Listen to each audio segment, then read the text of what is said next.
An y'a fɔ cogo min na accord bɛ ka signer village la ni djihadistes bɛnna village min kan u bɛ baganw ta ka taa n'a ye u bɛ récoltes jeni mɔgɔ dɔw bɛ faga maintenant l'état malien est venu k'u ka bɛn a la donc u bɛ accord signé il y a eu accord à Farabougou il y a eu accord ailleurs maintenant ma question hier entre Bankas et Tomignan. Voilà. Et donc ma question c'est qu'est-ce que tu penses de ces accords signés entre les villageois et les djihadistes parrainés par l'état malien? Et deuxième question, dans la même question, si demain le village de Issa Kaoudim était attaqué, encerclé par des djihadistes, est-ce qu'il cautionnerait un accord entre les villageois et les djihadistes?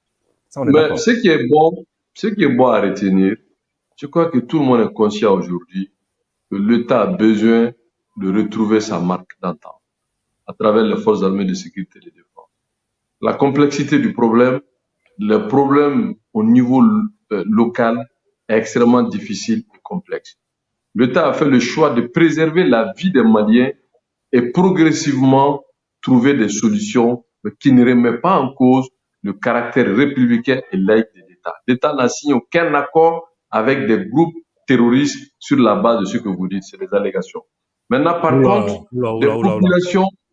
Non, écoutez, vous n'avez pas un document qui l'atteste. Écoutez, non, documenté, Kaoudim, il ne faut pas... Non, il n'y a pas un document, laissez-moi finir. Document côté ça, Kaoudim, mais pourquoi vous n'avez pas contesté non, juste pour pourquoi vous n'avez pas contesté Ismaël Ouagé lorsqu'il a dit devant vous qu'il cautionne les accords signés entre les djihadistes et les villageois? Pourquoi vous n'avez pas contesté ce jour que l'État cautionne? Non, c'est pas en des termes comme ça qu'il a parlé. Moi, j'étais là. Non. Je reprends la phrase exacte qu'il a dit. Non. Que l'État cautionne ces accords signés entre... Non, je suis désolé. Non, il a dit quand les communautés se fassent la paix mutuellement, qui ne remet pas en cause le rôle de l'armée prend acte. Mais ce n'est pas pour dire que l'armée allait cautionner un accord entre terroristes, djihadistes... Mais ça veut dire qu'il faut cautionner. Même si les militaires sont là, lorsque la population signe un accord avec les djihadistes, vous dites que vous cautionnez.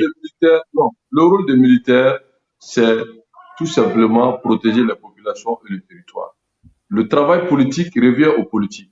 Ce qui compte aujourd'hui, sortons de ces a priori. Ce qui compte aujourd'hui, c'est comment réconcilier le peuple malien avec lui-même, comment insérer nos valeurs fondamentales, nos valeurs sociétales à notre conception, à notre pratique quotidienne de la foi. Et essayer intelligemment de rejeter tout extrémisme violent et tout extrémisme exporté. Et pour ce faire, il faut aider l'État malien. Il faut renforcer les capacités de l'armée. Mais il faut aussi développer un discours patriotique. Parce qu'aujourd'hui, il y a beaucoup de contre-vérités, il y a beaucoup de choses qui sont faites pour essayer de discréditer le travail de la transition sous le leadership de l'imperturbable patriote Assimi Goïta.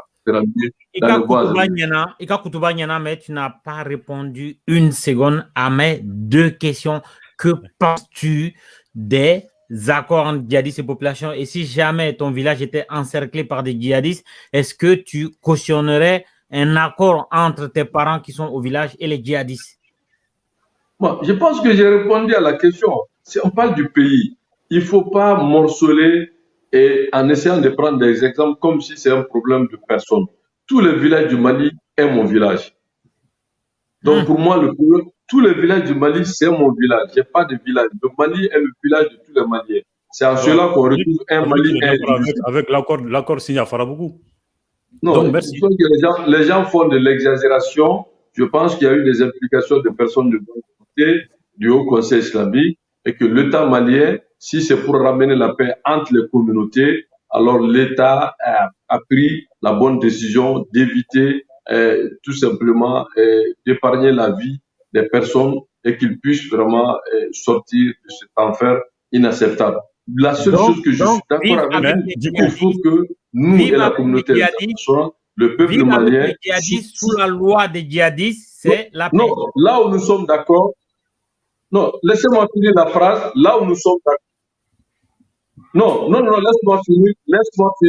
Là où nous sommes d'accord... Non, là où nous sommes d'accord, il faut que tous de dire non au djihadisme qui veut mettre l'État laïque en otage.